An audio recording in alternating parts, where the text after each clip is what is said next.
Welcome to this week's show of the Truck TV. I'm your host, Captain Emmanuel Mwenda, and today we have a very special car for you, and that is the Toyota Vanguard. Now, there's a lot that comes with the name Vanguard, and to start us off is the front part, which is very different from our RAV4, even if they share 90% of the mechanical underpinnings.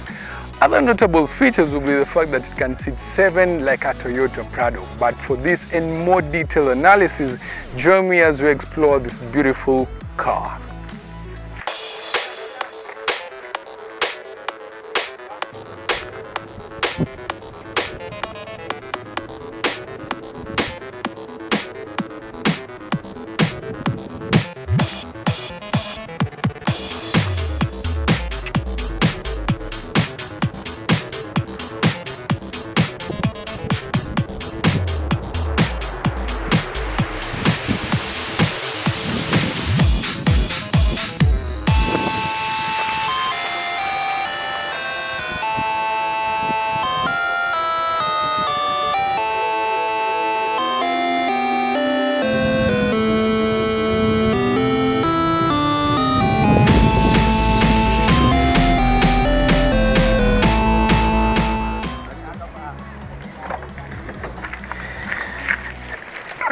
So we are inside the Vanguard, and straight away somebody can be very confused if they enter this car at the dark, especially if they own a RAV4, because the interface is almost completely the same, only that it has a few more safety features like the curtain airbags or the heated seats, which if you pay more money you can get it on the RAV4, but here it comes in as a standard option. Now this particular Vanguard model also comes with a sunroof, which is really good, especially if you love sunshine and the air just going through the car and aerating the whole place. Now I would say there isn't much difference when it comes to the interior of the car. I would say the cruise control button is still the same. You have the gear shift mechanism that works the same as a RAV4, the same.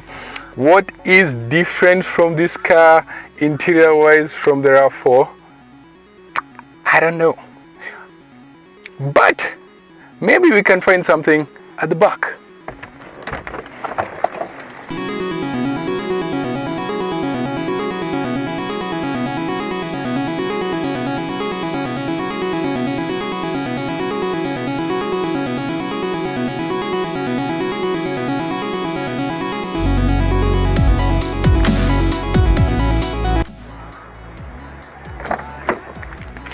So at the back of the Vanguard, straight away is still the same, only that this car has an option for the leather seats. I don't know whether you can still get the RAV4 with the leather seats, because most have seen the suede and cloth.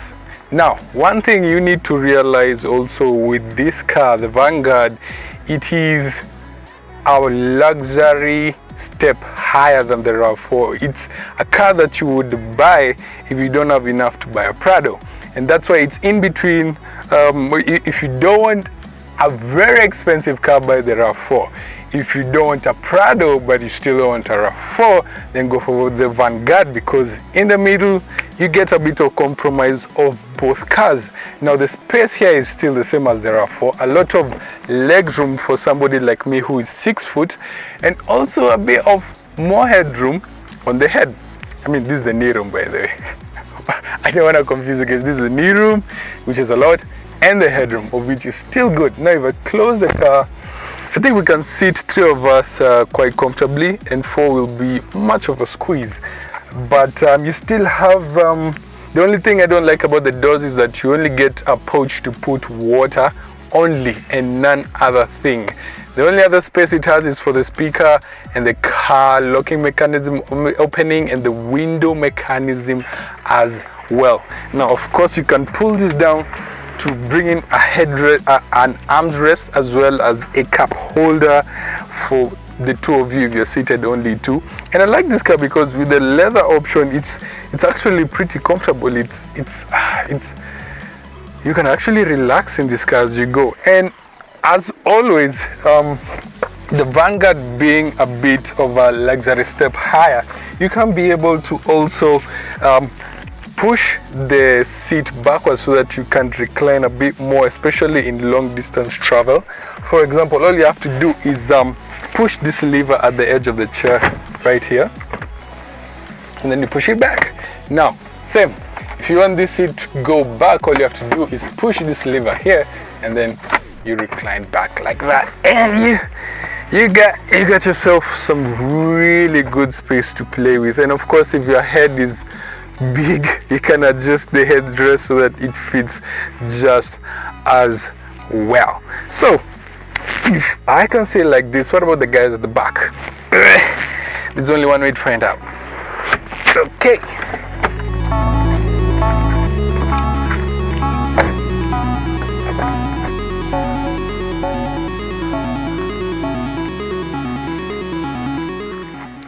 Okay, so the only other similarity at the back here with the Vanguard and the RAV4 of the same model is the fact that they don't have a wheel at the boot, because most RAV4's trademark here, of course, is putting a wheel right here.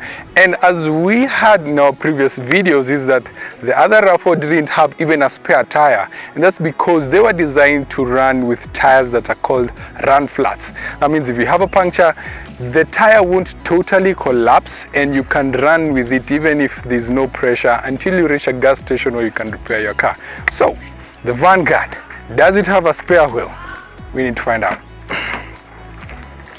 So even with the seats reclined like I did earlier on, you still have a lot of space to play with. I mean, this is a typical Prado trademark right here. And of course, as much as you may say, Emmanuel, you said about it can sit 7 guys, but I don't see a third row of seats. Well, this is where Toyota did an amazing thing.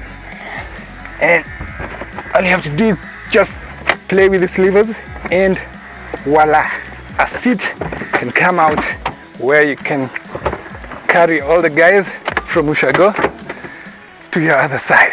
Now, of course, you'll definitely need to push these seats a bit forward so that now you can accommodate 1, 2, 3, 4, 5, 6, 7 people in the Vanguard. And I think that is a wonderful, because not only do these lift up from the ground, but it gives you more space to put some carriage or stowaway items for you and your family or friends.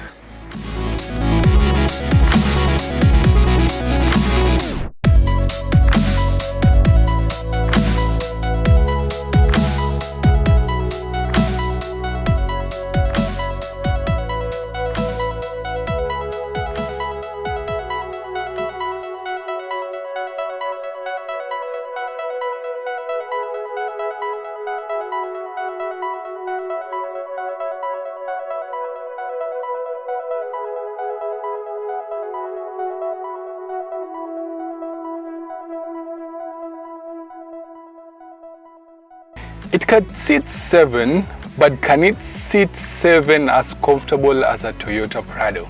There's only one way to find out, and that's by going to the back. Now, like I said, I'd recline the seats, but of course nobody can sit at the back unless they're toddlers without pushing the seats forward. So you can either push the lever which you can find behind underneath the seat and push it forward, or you can just press the same lever which we found at the side, at the edge of the seat, so that it can move forward and also give you space to enter the back. So just join me as okay, there you go. All right. Okay, just a moment. Okay, cool. So what I can say is, if the passenger in front of me can't be able to sit at this angle with this car, then a person who is 6 foot tall, 2 inches can have a limited amount of space to sit and travel in this car, because I don't have a lot of foot space to play with, not a lot of legroom. So if you're taller than me and you're sitting and you're thinking of sitting at the back of a Vanguard, no. But I'm actually quite impressed that it comes so close as sitting as comfortable as in a Prado. That means I can sit with another person here and we can go for a very long road trip without feeling much, you know, cramped up or just out of space. And the good thing about it, you can actually raise the headrest so that you can also have, wow, it's actually surprisingly comfortable. Surprisingly comfortable. Surprisingly comfortable. I think that should be the tagline of the Vanguard. Surprisingly comfortable. Kring. Okay. Yeah. Oh, curtain airbag. Another safety feature of the Vanguard. Alright. So unlike other European vehicles, I think this is where the Vanguard gets beaten. There are some cars you can just press a button and voila, the seats hide into the place where they came from, but here of course you have to do a bit more manual labor. So if you are a person not for moving places and moving stuff, this may not be something for you, and of course not something for the ladies also to do unless you are a tomboy or something. So first thing, you put the headrest back and you start pulling on the strings that are at the back so that you can now bring it back to where it was. Very easy and amazingly fast. Now what I like about this design is that it's flat. It's so flat, it's easy to slide in and slide out all your luggages, and that means even if you do put that seat down, you have a lot of cargo space, all of which is flat, so you can carry long stuff as well as a lot of stuff.